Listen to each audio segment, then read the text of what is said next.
Abram as Bíblias, por favor, aonde está o tema desta linda festa, no capítulo 2 da primeira carta de João.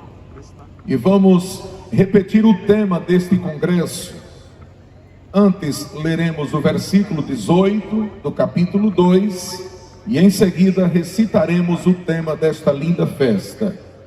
Diz assim o versículo 18: Filhinhos, é já a última hora, e como ouvistes que vem o anticristo, também agora muitos se têm feito anticristos, por onde conhecemos que é já a última hora.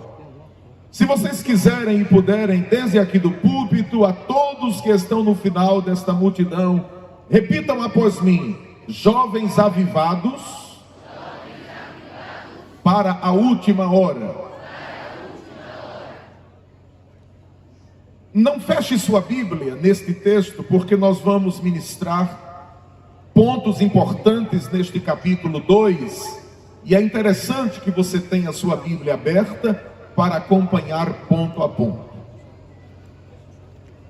Pensando nos problemas da última hora em que nós estamos vivendo, problemas de perseguições, problemas de tentações, dificuldades religiosas, enfrentamos nestas últimas horas momentos muito difíceis, inclusive desafios tremendos.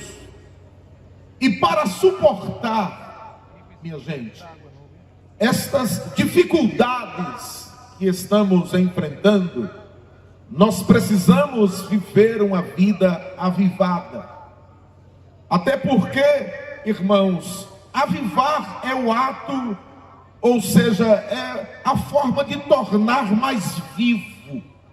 Avivar é a forma, é o método de se tornar mais vivo, mais ativo, mais intenso, mais despertado. E repito, para suportar essas crises que já citei, ou se vive uma vida avivada, ou então não se chega a lugar nenhum no sentido espiritual. A mensagem que eu vou ministrar nesta noite foi algo em que eu relutei com Deus hoje durante a tarde, pastor. Ao ponto até de dizer: mas Senhor, é um congresso de jovens, e é este o assunto que o Senhor quer que eu repasse para aquela igreja? E fui fortemente orientado por Deus a falar o que vou falar nesta noite. E quero começar dizendo que para viver uma vida avivada, para esperar Cristo, para enfrentar estas últimas horas, nós precisamos viver uma vida de santidade. Veja o capítulo 2, a mensagem está toda resumida no capítulo 2. E veja o que enfatiza este ponto: viver uma vida de santidade. Capítulo 2, versículo 1: Meus filhinhos, estas coisas vos escrevo para que não pequeis.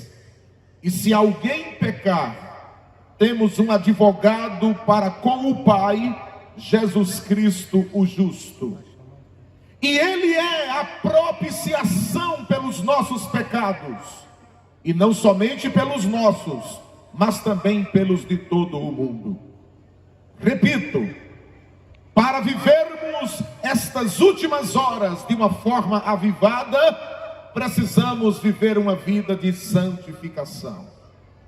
E observe que há duas coisas interessantíssimas nesses dois versículos que lemos. A primeira delas é que, se pecarmos, nós temos um advogado, alguém que vai assumir a nossa causa, alguém que vai nos defender, alguém que vai nos ajudar. Este alguém é Jesus. A segunda verdade que posso destacar na leitura destes dois versículos é que Jesus aí aparece como a propiciação pelos nossos pecados. A palavra propiciação vem da expressão propiciar. E propiciar significa tornar favorável, tornar algo em condições. Em outras palavras, quando nós somos propiciados para Deus, é porque nós estamos santificados para Ele. E preciso nesta noite dizer que para que possamos viver uma vida avivada nestas últimas horas, a gente precisa desta santificação. Mas é bom a gente entender que na primeira carta de Paulo aos Tessalonicenses, no capítulo 5 e o versículo 23, deixa eu abrir um parêntese. A minha mensagem nesta noite é muito didática, e eu peço que você acompanhe, porque uma mensagem didática, ela fica e nunca mais você vai esquecer. Atente para isto.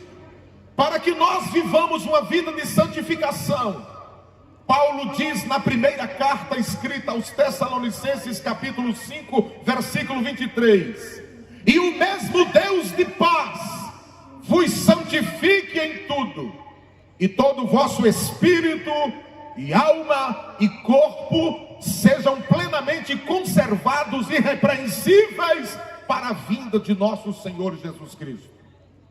Partindo desta premissa, nós entendemos que a santificação é um processo. Repita comigo: a santificação. Eu não estou ouvindo. A santificação é um processo. E quando a gente entende que a santificação é um processo, eu ainda ratifico dizendo que é um processo paulatino, contínuo, devagar. E esta santificação, ela começa de dentro para fora, porque começa no espírito, passa pela alma e atinge o corpo. A palavra de Deus ainda nos ensina que a santificação é indispensável para estarmos com uma vida avivada para estas últimas horas, inclusive aguardando Jesus. Porque na carta aos Hebreus, no capítulo 12, versículo 14, está escrito: segui a paz com todos e a santificação, sem a qual, ou seja, sem a santificação, ninguém verá o Senhor. Pedro, escrevendo na sua primeira carta, no capítulo 1, versículos 15 e 16, ele nos exorta dizendo: sede santo. É claro que ele escreveu inspirado pelo Espírito o que Deus estava dizendo, então era Deus quem falava: sede santo, porque eu sou santo. Agora, atente para esta explicação. A partir do momento em que nós passamos a viver uma vida de santificação, começa a funcionar, a desenvolver, a existir em nós uma vida avivada.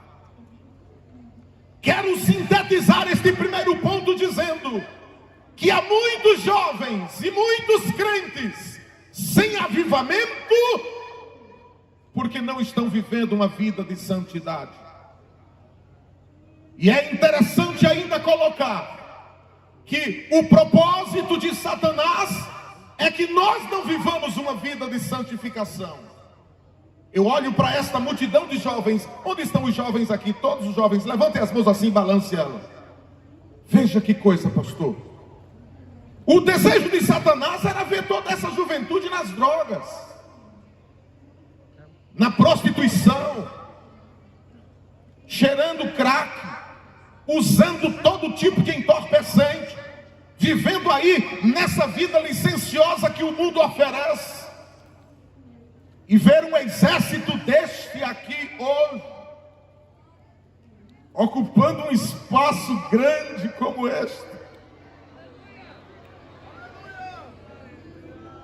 me pesa, vocês sabem, e por isso eu peço até oração. Me ajudem a pregar nesta noite, orando por mim, porque eu venho aqui nesta noite denunciar que as obras de Satanás, elas já foram destruídas em relação às nossas vidas, e nós estamos nos santificando para a última hora. Então, para viver uma vida avivada nestas últimas horas, nós precisamos viver uma vida de santificação. Agora, eu vou para o segundo ponto desta mensagem, mas escutem, por favor. Como estão as nossas consciências em relação à nossa vida de santidade? Há alguma coisa que precisa melhorar? Há algo que precisa ser corrigido? Há alguma situação complicada que precisa ser descomplicada? Há alguma coisa, algum laço que o diabo fez, organizou, e você caiu nele e não está conseguindo sair? Nesta noite, receba da parte de Deus a graça que vem do céu para que haja santificação. Em segundo lugar, para vivermos uma vida avivada nestas últimas horas, nós precisamos manifestar compromisso com a palavra de Deus. Olhe para o texto de 1 de João e observem, por favor, o que diz o capítulo 2 e o versículo 3. Como a Bíblia mostra-nos o compromisso que precisamos ter com a palavra de Deus. E nisto sabemos que o conhecemos se guardarmos os seus mandamentos. Aquele que diz eu conheço-o e não guarda os seus mandamentos é mentiroso, e nele não está a verdade. Mas qualquer que guarda a sua palavra, o amor de Deus está nele verdadeiramente aperfeiçoado. Nisto conhecemos que estamos nele.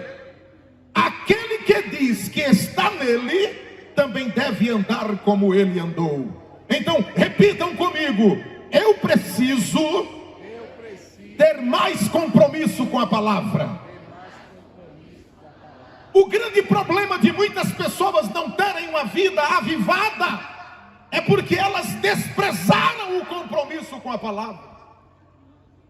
Continuam sendo até certo ponto religiosos, cumprindo inclusive com os rituais da religião que faz parte, mas um verdadeiro compromisso com a palavra não tem mais, porque até já desprezou a palavra.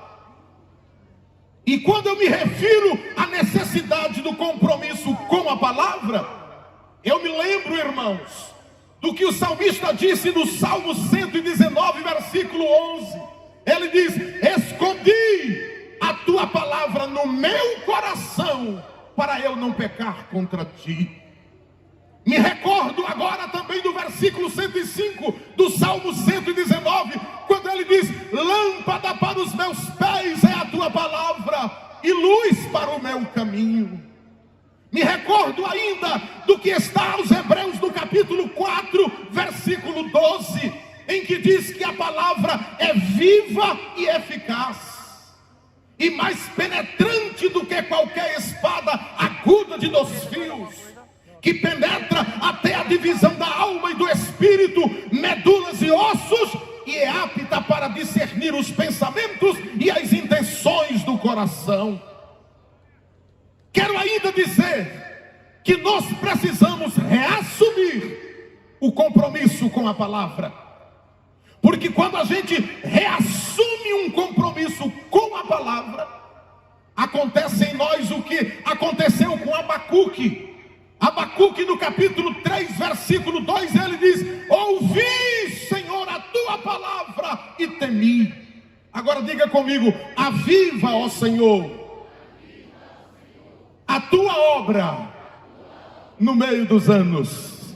Acho que seria bonito se a gente pudesse pegar na mão um do outro aí, por favor, todos aqui, pega na mão de quem está do teu lado e diz, olhando para a pessoa que está perto de ti: Senhor, aviva a tua obra nas nossas vidas. Oh, Deus está ouvindo este pedido aqui nesta noite.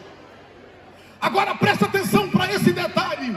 Minha gente, não existe avivamento sem santificação. Segundo, não existe avivamento sem palavra. Qualquer movimento religioso que tenha muito barulho, que tenha muito festim, que tenha muito envolvimento carnal, não passa disto.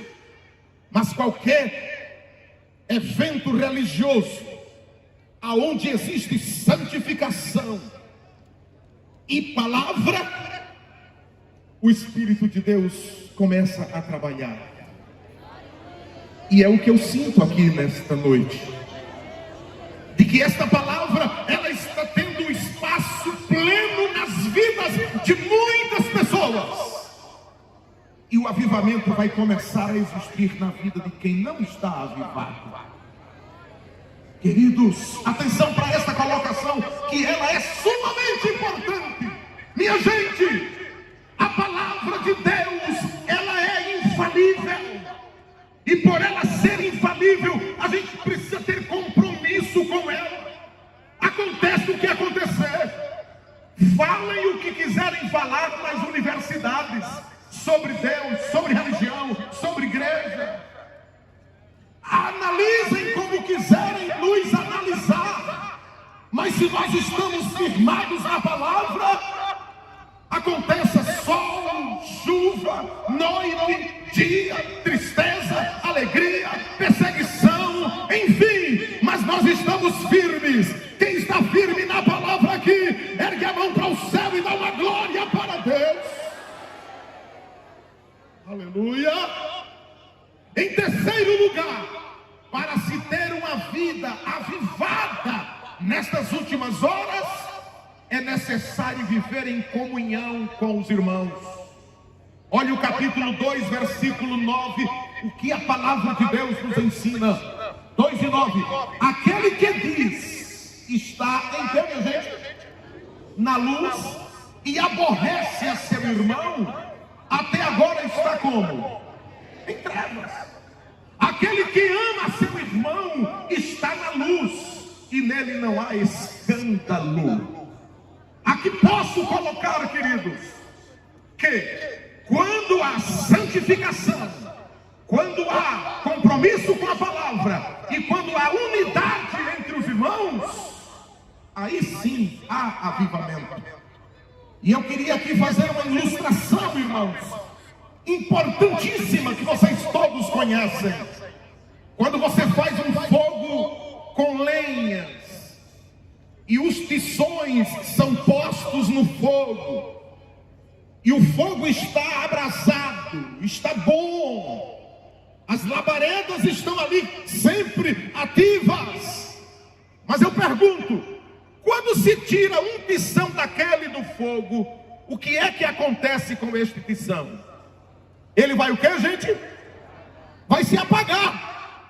Por quê? Porque ele saiu da comunhão, ele saiu da unidade dentre os outros, e a tendência é se apagar. E eu quero colocar isto aqui nesta noite, dizendo, irmãos, que uma igreja avivada é uma igreja unida, é uma igreja que vive o reflexo da igreja primitiva. Se você analisar como era a igreja primitiva neste parâmetro que estou analisando, por exemplo, em Atos 1:14, a Bíblia diz que eles estavam vivendo de forma unânime. No capítulo 2, versículo 1, está escrito que eles estavam reunidos no mesmo lugar. No capítulo 2, versículo 42, está escrito que eles viviam em comunhão. No capítulo 3, versículo 1, diz que Pedro e João subiam juntos. Então eu quero nesta hora dizer que um dos planos de Satanás é fazer com que a gente se separe, a gente se divida, porque um reino dividido é um reino fraco. Se Se eu tenho 6 e divido por 2, eu só passo a ter 3. Se eu tenho 6 e divido por 3, eu só passo a ter 2. E na medida que divido, ele vai diminuindo. E a matemática de Deus, ela é exponencial, ela é crescente. Oh, como eu posso nesta noite dizer que o Espírito de Deus está falando aqui entre nós para vivermos mais unidos.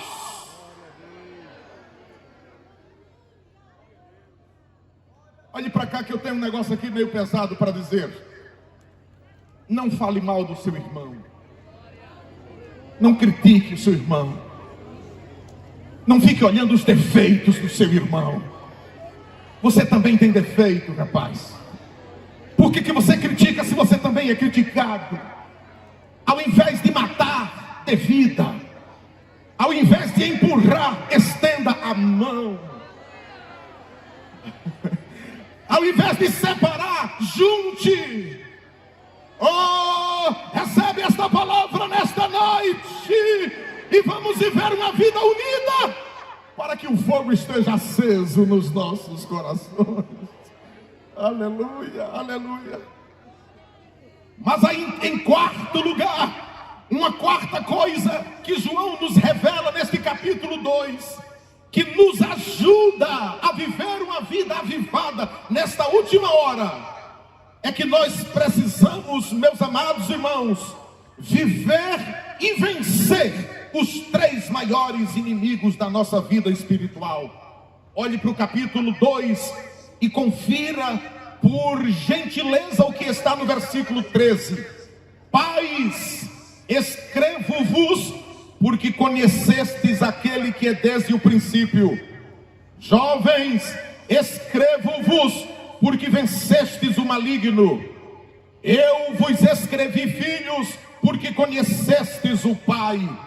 Então o primeiro inimigo existente neste versículo 13 é o maligno. E para nós vivermos uma vida avivada nesta última hora, precisamos vencer o maligno. Aí você diz: pastor, o que é que eu faço para vencer o maligno? Não tenho o que fazer, tenho que buscar. Na carta de Paulo aos Efésios, no capítulo 6, versículo 10, Paulo diz: no demais, irmãos meus, fortalecei-vos no Senhor e na força do seu poder. No versículo 11, ele diz: revesti-vos de toda a armadura de Deus, para que possais estar firmes contra as astutas ciladas do diabo. E eu quero agora que você compartilhe comigo deste pensamento bíblico muito importante. Quantos aqui querem vencer o diabo? Eu tenho uma notícia para dar a todos. É que Jesus já venceu ele por nós. Jesus venceu ele por nós. E pelo fato de Jesus ter vencido ele por nós, na primeira epístola de João, no capítulo 3, versículo 8, está escrito que Jesus veio para desfazer as obras do diabo. E eu quero agora proclamar, isso é uma proclamação que eu faço aqui, pelo fato de estarmos vencendo o diabo, pela misericórdia de Deus, Satanás não tem mais poder sobre as nossas vidas. Oh, a vitória é nossa pelo poder do sangue de Jesus. E ao falar sobre o fato de podermos nos fortalecer em Deus, nós precisamos ter muito cuidado, viu, jovens? Se você quer ter uma vida avivada nesta última hora, vença o diabo. Mas não esqueça do que Pedro nos ensina na primeira carta, no capítulo 5, versículo 8. Ele diz assim: sede sóbrios. Sóbrio aí é atencioso, cuidadoso. Sede sóbrio, tenha a mente ativa, porque o diabo, vosso adversário, anda em derredor, bramando como leão, buscando a quem possa tragar. E eu preciso nesta noite dizer para toda esta multidão, inclusive para mim, que nós somos alvos de Satanás. Eu já disse isso aqui, vou repetir essa frase de forma diferente. ele quer nos destruir. Ele vive às espreitas, buscando uma oportunidade para nos difamar, para nos colocar na lama, para nos quebrar, nos destruir. E uma coisa interessante, obreiros, que quero dizer para vocês e para todos nós, é que as ações malignas são tão fortes contra nós, que se a gente não tiver cuidado, a gente esfria na fé, a gente perde o avivamento, a gente perde a graça, porque ele trabalha para nos desestabilizar. A intenção dele é desestabilizar a gente, para a gente perder o foco, para a gente perder a meta, para a gente perder o alvo. Mas o sangue de Jesus Cristo nos garante vitória. E nesta noite eu digo aqui com muita fé: caia por terra todas as obras do diabo contra as nossas vidas.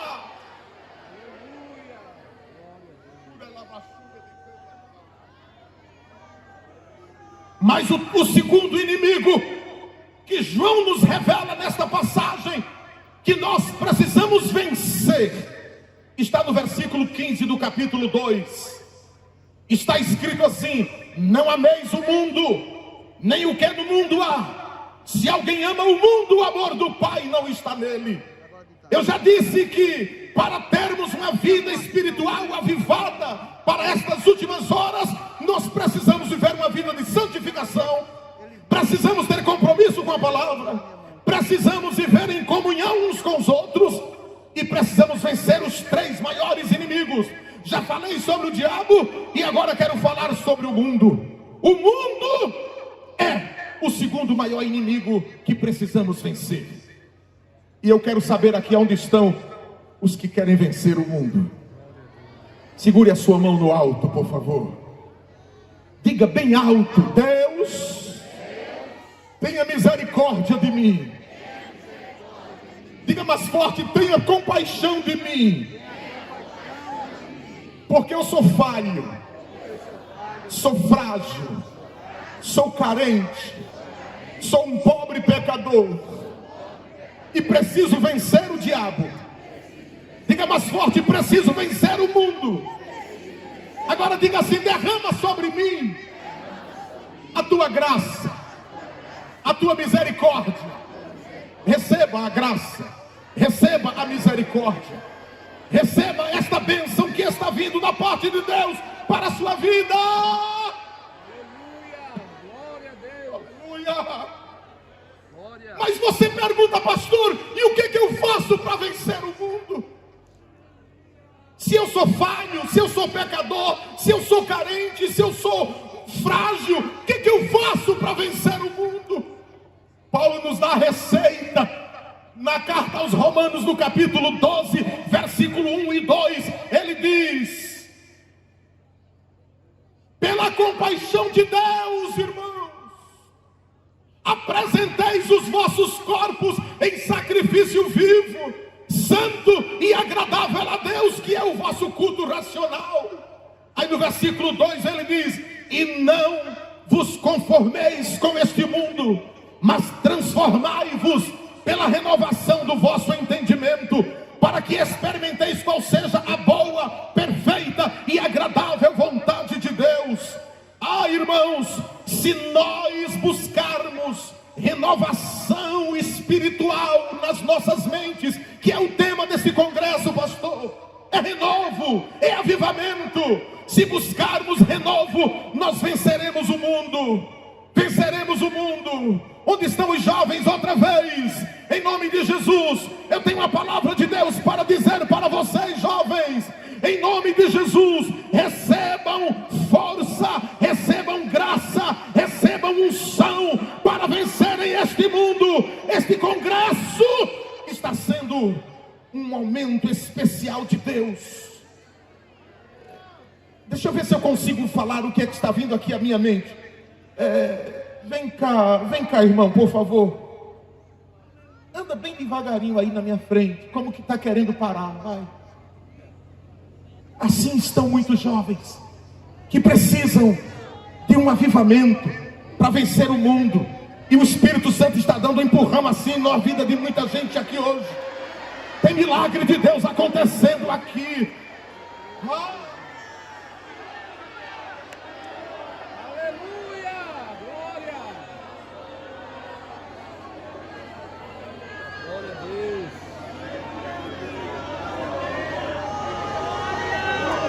Aleluia! Glória a Deus! És grande, Jesus!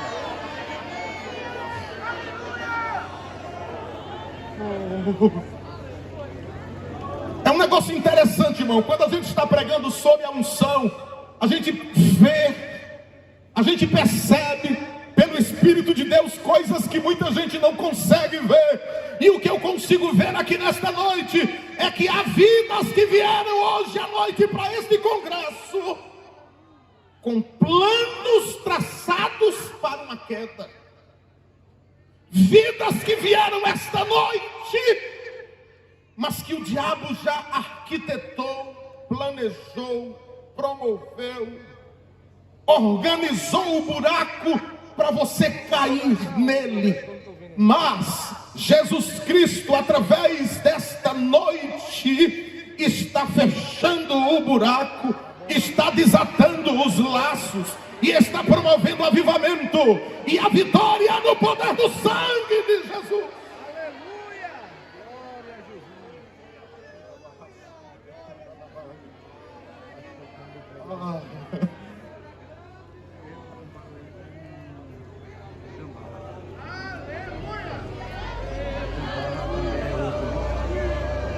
Quantos sentem que o Espírito Santo está falando aqui nesta noite? Deus. Mas o terceiro inimigo que precisa ser vencido para se ter uma vida avivada está no versículo 16 do capítulo 2. Veja o que diz o versículo 16: porque tudo o que há no mundo, a concupiscência da carne, a concupiscência dos olhos e a soberba da vida, não é do Pai, mas do mundo. Mas olha aí a mensagem: e o mundo passa e a sua concupiscência, mas aquele que faz a vontade de Deus permanece para sempre. O terceiro inimigo a ser vencido aí é a carne. Falei sobre o diabo, falei sobre o mundo e agora falo sobre a carne, dizendo o que Jesus advertiu-nos. Em Mateus capítulo 26, versículo 41, está escrito: na verdade o espírito está pronto, mas a carne é fraca. A carne aqui, irmãos, no sentido de se sentir tentação, impulso para as coisas do pecado. E sabe, gente, há muitos crentes que lamentavelmente que estão sendo vencidos pelo Satanás, estão sendo vencidos pelo mundo, estão sendo vencidos pela carne e estão vivendo uma vida espiritualmente falando apagadas. Não falam mais em línguas estranhas, não obstante serem batizados com o Espírito Santo.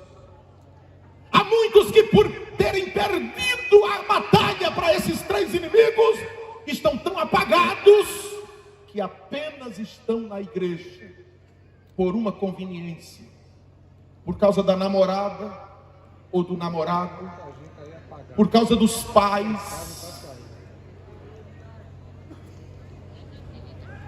Aleluia. A igreja não é um lugar de conveniência. Aleluia. Aleluia. A igreja é um lugar de restauração espiritual. Aleluia. Eu vou dizer uma coisa aqui agora fortíssima. Irmãos, a igreja é um lugar de enfrentamento. De enfrentamento ao mundo, à carne e a Satanás. Eu estou ministrando nesta noite para uma multidão de guerreiros. Tá tranquilo por enquanto. Que mesmo fracos, frágeis, débeis, vis, andando devagarinho como o meu companheiro, e que foi preciso levar um empurrão, mas você está aqui. E o fato de você estar aqui Isso nos traz uma grande esperança de vitória, uma esperança de mudança. A minha alma ferve com isso, porque eu sou pastor. E aí entra a emoção pastoral, de que nós fomos chamados para cuidar das ovelhas, para ajudar o pastor presidente. E eu quero dizer a você, meu filho, escute, você pode estar enrolado até o pescoço, um bocado de coisa ruim. Você pode estar neste congresso dizendo: eu não estou crente não, eu estou desviadinho aqui, eu botei a camisa do congresso, mas eu não estou crente não. Eu estou cantando assim, até tocar o céu, mas eu não sei nem onde é que está o céu. Eu estou perdido, eu vivo uma vida promíscua, uma vida de vício, uma vida de licenciosidade, uma vida de práticas, uma vida de pecado. Eu não sei o que é que eu estou fazendo aqui. Eu sei. Você veio buscar o avivamento de Deus para a sua vida.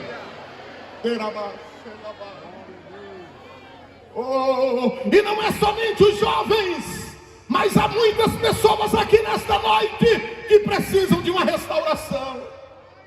E olha, escuta agora: se nós estamos vivendo uma vida de santificação, quem diz glória? Se nós estamos vivendo uma vida também de compromisso com a palavra, se nós estamos vivendo uma vida de comunhão, se nós estamos vencendo os 3 maiores inimigos, olha para cá, escuta, a gente precisa de avivamento. E me veio à mente agora aquele momento, quando Deus disse a Jeremias: levanta-te e desce à casa do oleiro, porque lá eu quero falar contigo. Aleluia! E diz a palavra: e desci. E quando eu desci, eu vi o oleiro trabalhando sobre as rodas, fazendo um vaso. E o vaso que estava pronto nas suas mãos caiu e quebrou-se. Mas ele tornou, eu gosto dessa frase, ele tornou a fazer outro vaso, como lhe aprove fazer. E é o que eu vejo nesta noite, que é muito interessante isso. Repito, pregar na unção de Deus, a gente tem visão do céu. E eu pregando aqui, estou vendo que há vasos partidos, pedaços para todo lado. Aleluia. Vasos que se partiram por decepções, vasos que se partiram por fraquezas humanas, vasos que se quebraram por causa de um envolvimento, vasos que se quebraram por causa de problemas na família entre os pais, vasos que estão quebrados porque foram iludidos por alguma coisa e se sentem hoje em pedaços. Mas eu vim aqui nesta noite dizer que o oleiro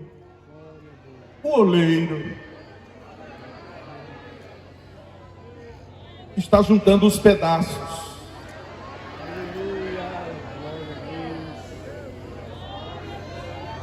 Aleluia! Glória a Deus! Aleluia! Louvado seja o teu nome, Senhor.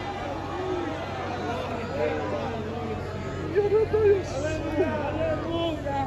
E cada pedaço que ele está pegando, ele está formando novamente um bolo de barro novo. E ele está começando a fazer um vaso novo. Isso é avivamento. Feche os seus olhos agora e perceba que Deus está fazendo isso na sua vida. Oh, aleluia.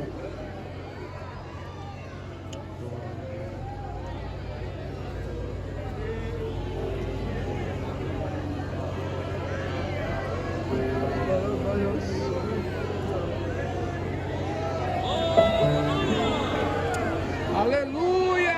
Glória! Louvado seja o teu nome, Jesus.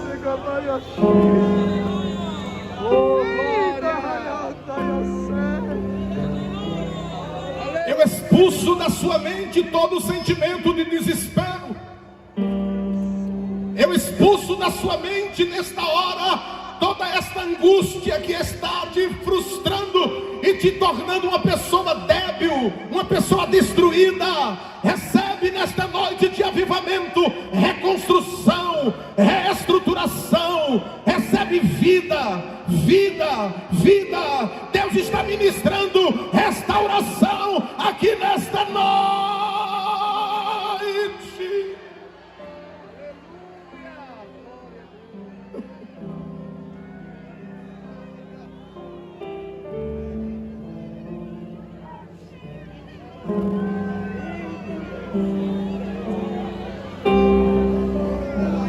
Mas em quinto lugar, uma quinta coisa que preciso ainda falar, que para ter uma vida avivada, para viver estas últimas horas,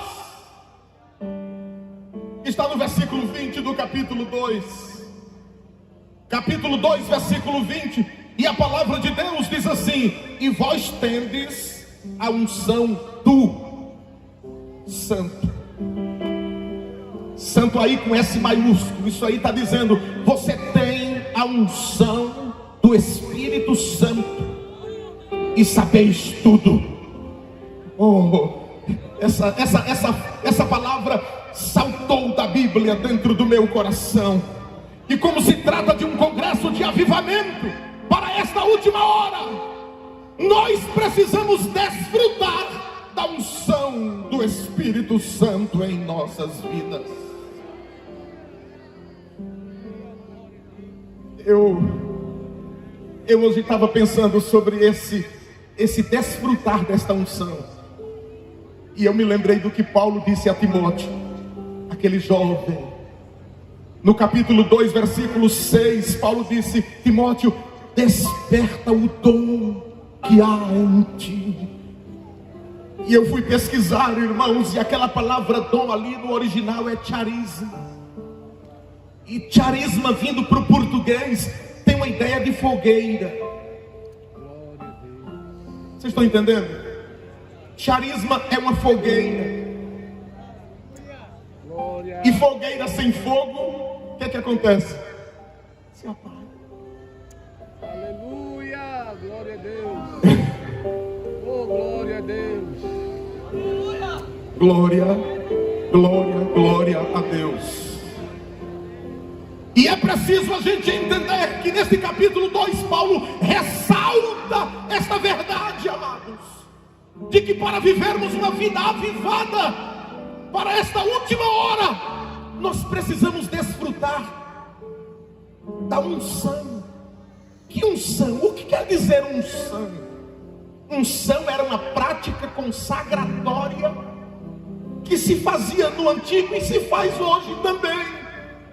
Quando se unge um homem para ele ser pastor, é como se ele está sendo separado para aquele ministério, consagrado para aquele ministério. E quando a Bíblia diz que nós temos a unção do Santo, isso significa que o Espírito Santo derramou sobre nós uma consagração. É bonito esse negócio, irmão. Digam bem alto comigo, para o cabo todo ouvir. Digam comigo bem bonito após mim: eu não sou qualquer coisa. Diga mais forte: eu tenho valor. Eu tenho a unção. O Espírito Santo me separou para ser um instrumento em suas mãos. Oh, a unção de Deus, ela precisa ser desfrutada por nós. Oh, jovem, escuta, por favor, me escuta. Jovens, vocês precisam acabar com essa história de autocomiseração, do tipo: eu não presto para nada, eu não sirvo para nada, eu sou a última cocada da bolsa, eu sou um traste, sou um desgraçado, todo mundo cresce, só eu que não cresço, todo mundo alcança, só eu que não alcanço, eu não tenho sorte com nada, acho que vou morrer assim. Acabe com isso. Você tem valor. Eu vim hoje aqui dizer a você que você tem valor. Aleluia. Você pode morar no bairro mais simples desta cidade, isso não desmerece o seu valor espiritual. Aleluia. Você pode ser ou ter a estrutura física que tiver, isso não desqualifica você em absolutamente nada, porque o grande valor da gente está dentro de nós. Quem tem a unção do santo aqui, levante a mão e dá uma glória para Ele. Aleluia! Ora, se você não tiver a unção, você não tem uma vida avivada. E se você não tem uma vida avivada, você não vai conseguir vencer essas últimas horas. E vai ficar no último da fila mesmo, viu? Até porque quem vive essa vida de auto-miséria se perde no tempo e no espaço. Você tem que ser o melhor da universidade. Você tem que ser o melhor aonde você trabalha. Deus está na sua vida. Oh, Satanás, eu te repreendo em nome de Jesus Cristo em relação a esta coisa de encalcar as pessoas para baixo. Oh, glória a Deus. Aleluia. Jesus está aqui com a gente, irmãos.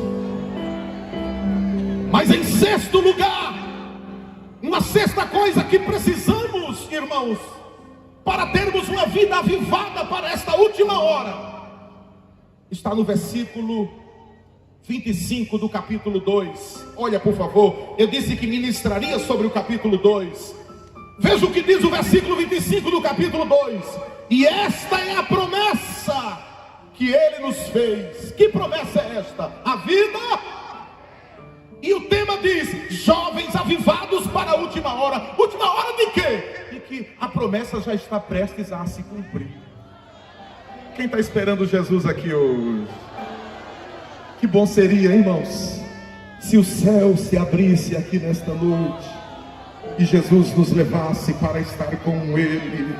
Mas eu quero ainda dizer para nós, amados, que precisamos ter fé quanto à promessa da vida eterna. Se não tivermos esta fé quanto à promessa da vida eterna, a gente não tem avivamento. Esperar o quê? Para onde é que a gente vai depois que morrer? Não tem perspectiva, então não precisa ter avivamento. Vamos ficar calados, imóveis, inertes, parados. Não. Precisamos crer que a promessa que Jesus fez em João, capítulo 14, versículo de 1 a 3. Não se turbe o vosso coração.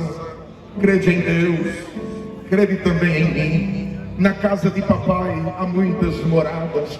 Se não fosse assim, eu vos teria dito: vou preparar-vos lugar. E se eu for e vos preparar lugar, virei outra vez e vos levarei para mim mesmo, para que onde eu estiver, estejais vós também. Mas eu tenho agora uma última coisa que a gente precisa estudar, precisa ver, para que possamos ter uma vida avivada para esta última hora.